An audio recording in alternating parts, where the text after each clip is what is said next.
Hello guys, welcome to my YouTube channel. इस particular lecture में हम बात करेंगे चैप्टर नंबर 11th का जो बायोटेक्नोलॉजी वाला चैप्टर है उसका ये सेकंड लेक्चर है। इसके पहले वाले लेक्चर में हमने आरडीटी के बारे में बात करी। बाकी बेसिक्स ऑफ बायोटेक्नोलॉजी थे, जैसे रिस्ट्रक्शन एंजाइम्स हो गए, लाइगेज हो गए, तो ये सारी चीज़ों के बारे में हमने इसमें बात करी थी।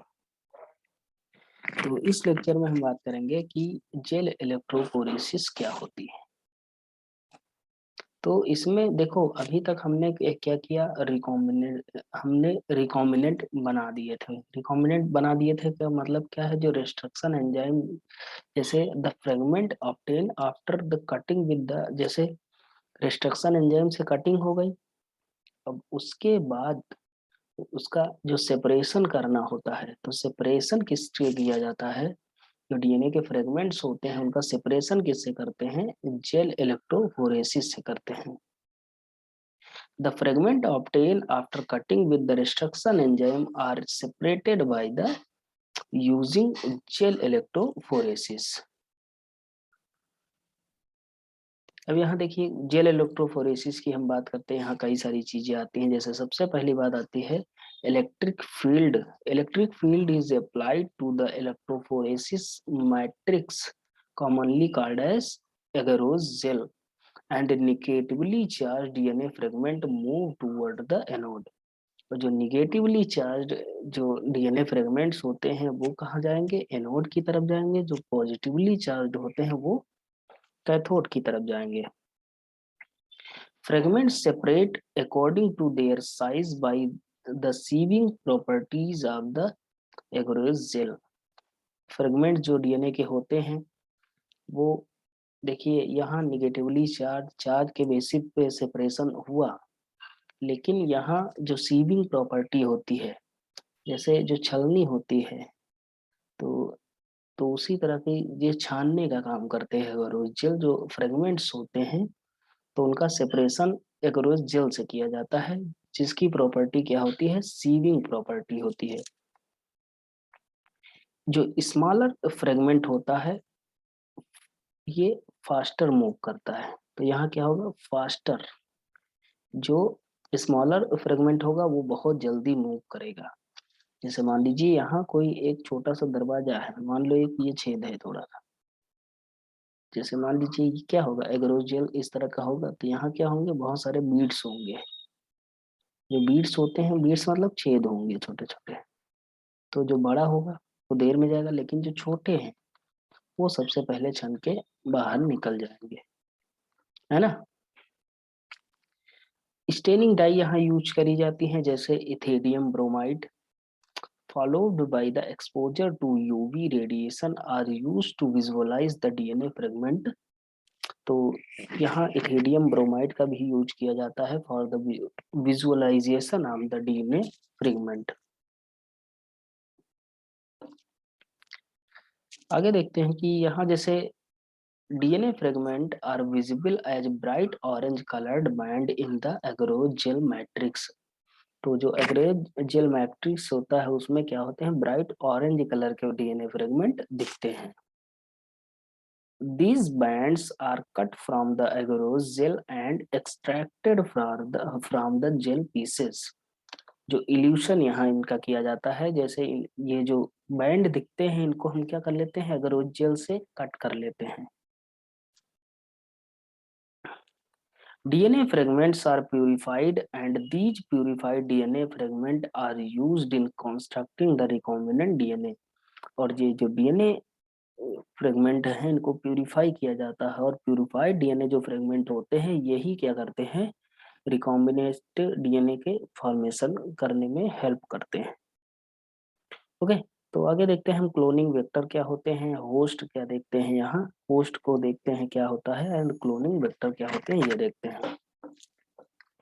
जो क्लोनिंग वेक्टर होता है यहाँ हम उसकी बात करते हैं, जैसे प्लाज्मिड्स हो गए, बैक्टीरियोफेज हो गए, तो इन्हें हम क्या कहते हैं, use as a cloning vector.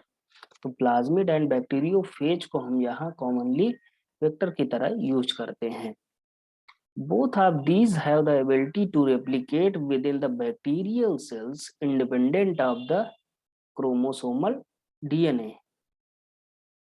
देखो bacteriophage have a high copy number, जो बैक्टीरियोफेज होता है इसके पास high copy number of genomes होते हैं with in the bacterial cell.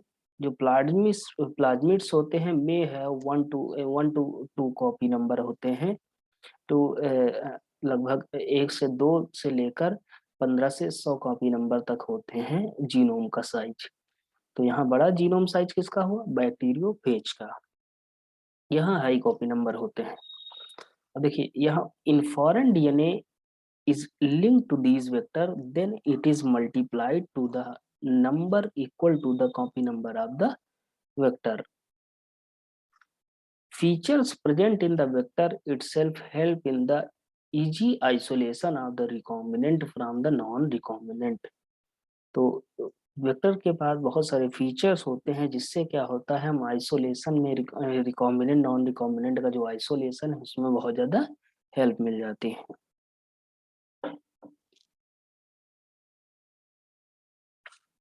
Component of the plasmid vector, जो क्लोनिंग वेक्टर है उसके हम कंपोनेंट की बात कर लेते हैं। तो यहाँ क्या होते हैं, कई सारी चीजें होती हैं, जैसे यहाँ ओआरआई होता है, इसे हम कहते हैं origin of replication, ORI sequence कहते हैं इसको। यहाँ कुछ रेजिस्टेंस होते हैं, जैसे BAM-H1 होता है, सेल फर्स्ट होता है, PUB सेकंड होता है, ये आरओपी प्रोटीन होती हैं, ये PBR322 टाइप का क्या है, क्लोनिंग वेक्टर है। यहाँ और भी कई सारी चीजें पाई जाती हैं। तो सबसे पहले हम बात करते हैं ओआरआई क्या होता है, या इसे हम कहते हैं ओरिजिन ऑफ रेप्लिकेशन सीक्वेंस। तो ओआरआई क्या होता है ये देख लेते हैं। ओआरआई क्या है,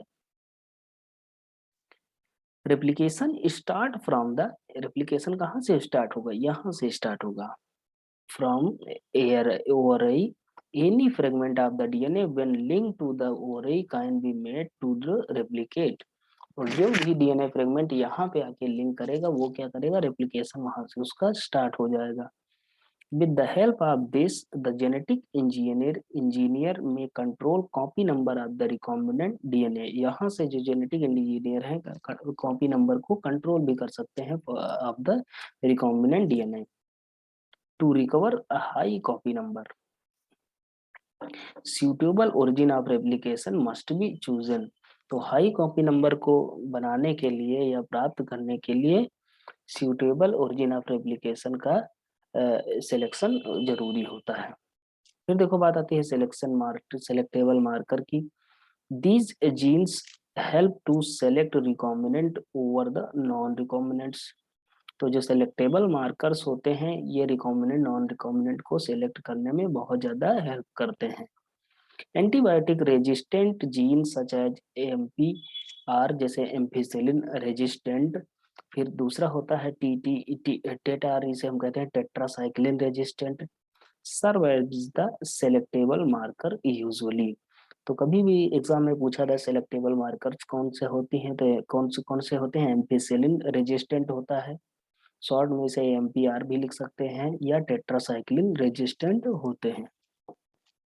कैसे रेजिस्टेंट होते हैं ये, एंटीबायोटिक रेजिस्टेंस में होता है। तो देखिए क्लोनिंग साइट बहुत सारी होती हैं, जैसे हम बात करते हैं these site refer to the recognition site of the for the restriction enzyme, जैसे EcoR1 हो गया, HIND3 हो गया, PUBU फर्स्ट हो गया, BAM-H1 हो गया, एटसेट्रा। इसके लिए क्या होती हैं, रिकॉग्निशन साइट होती हैं।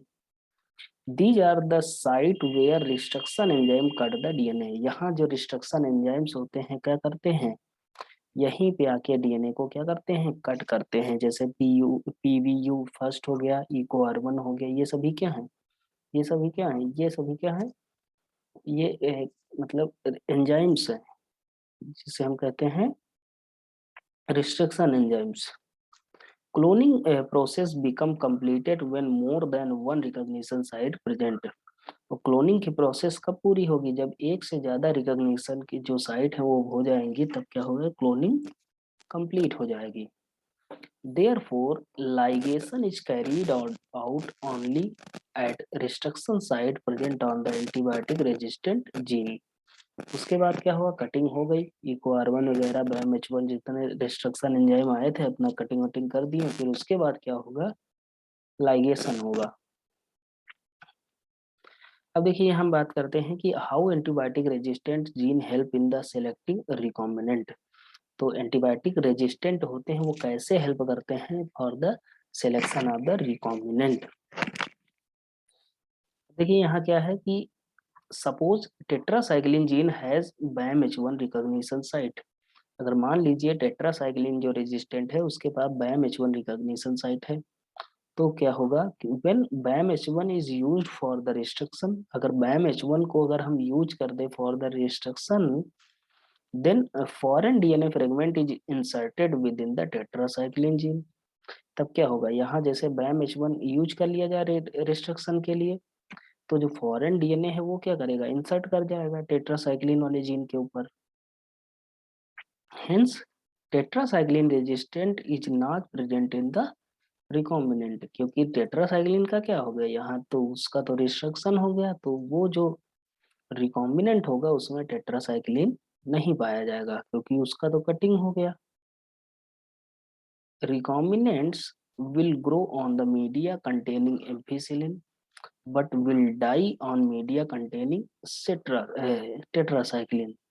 अब देखिए इसके पास तो रेजिस्टेंट रह नहीं गया टेट्रासाइक्लिन, तब ये अगर टेट्रासाइक्लिन में जाएगा तब तो ये मर जाएगा, लेकिन अगर एम्फीसिलिन में जाएगा तब ये सरवाइव कर जाएगा।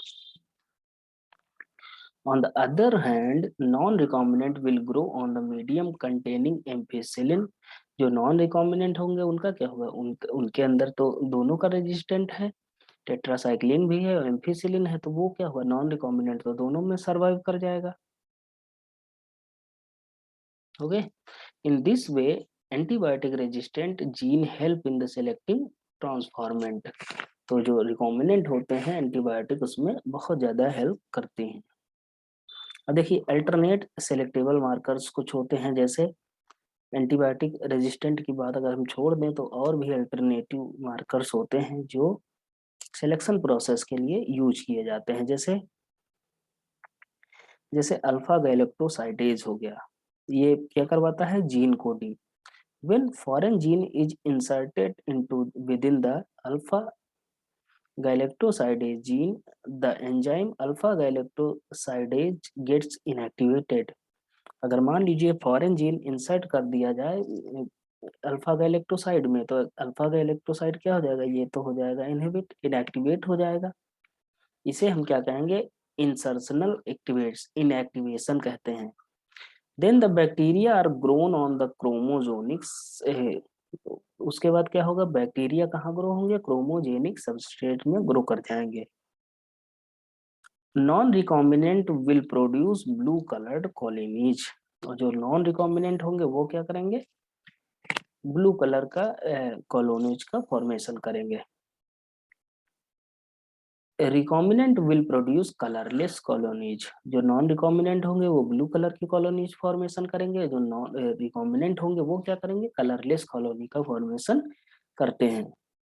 Cloning vector for the plant and animal की बात करें तो यहाँ कई सारी चीजें होती, जैसे प्लांट की बात करें तो यहाँ टीआई प्लाज्मिड कहते हैं इसको। तो टीआई प्लाज्मिड होता है, ये क्या होता है, ट्यूमर इंड्यूसिंग प्लाज्मिड होता है।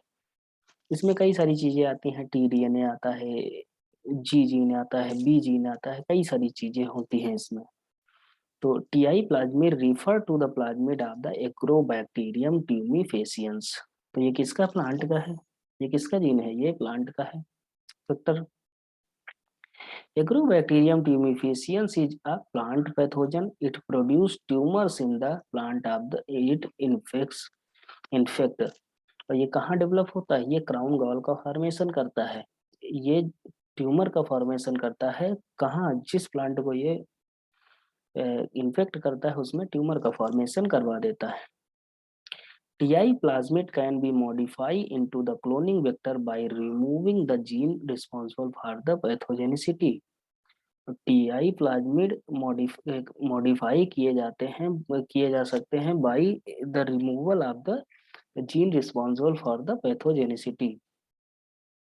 अब देखो यहाँ रेट्रोवायरस की बात आती है, ये क्या होते हैं? These are the viruses that infect animal though they produce cancer in the animal. जो रेट्रोवायरस होते हैं ये क्या करते हैं? एनिमल्स में क्या करते हैं? कैंसर सेल का फॉर्मेशन करते हैं, कैंसर डेवलप करवाते हैं। Retroviruses can be disarmed to be used as a cloning vector. तो एक रेट्रोवायरस को हम क्लोनिंग वेक्टर की तरह भी यूज कर सकते हैं। अब यहाँ देखिए कई सारी जैसे कॉम्पिटेंट होस्ट कुछ होते हैं। जैसे कॉम्पिटेंट होस्ट क्या होते हैं? Competent host refer to the bacterial cell that have the ability to take up the vector. ये क्या करते हैं? वेक्टर कंटेनिंग रिकॉम्बिनेंट डीएनए होता है, ये क्या करते हैं? वेक्टर को ले जाते हैं एक जगह से दूसरी जगह। Method to introduce recombinant DNA into the competent host, इसमें क्या होता है? Cells are treated with the divalent cation. जैसे डाइवेलेंट केटायन कौन हो गया? जैसे कैल्शियम आयन हो गया। Then these cells are incubated with the recombinant DNA on ice followed by the heat shock protein। कौन सी प्रोटीन? 42 डिग्री सेंटीग्रेड पे। then putting them into back on ice। by this bacteria are able to take up the recombinant DNA। यहाँ हम micro injections का भी use करते हैं for the transformation of the genetic material. recombinant DNA is directly injected into the nucleus of the animal cell। तो इसके द्वारा micro injection के द्वारा हम डायरेक्टली रिकॉम्बिनेंट डीएनए को हम इंजेक्ट कर सकते हैं किसी भी एनिमल सेल में। बायोलिस्टिक इसे हम जीन गन कहते हैं। ये क्या होते हैं? Cells are bombarded with high velocity micro particle of the gold or tungsten। Disarmed vector as in case of the agrobacterium tumefaciens and retrovirus। तो डिसार्म्ड वेक्टर कहाँ पाया जाएगा? रेट्रोवायरस में भी पाया जाए, एग्रोबैक्टीरिया ट्यूमेफेसियंस में भी पाया जाता है। ओके, तो इस लेक्चर में हमने बात कर ली किसके बारे में? वेक्टर्स के बारे में, और अगर वो जेल के बारे में, जेल इलेक्ट्रोफोरेसिस के बारे में। नेक्स्ट लेक्चर में हम बात करेंगे प्रोसेस ऑफ आरडीटी के बारे में। Okay, thank you.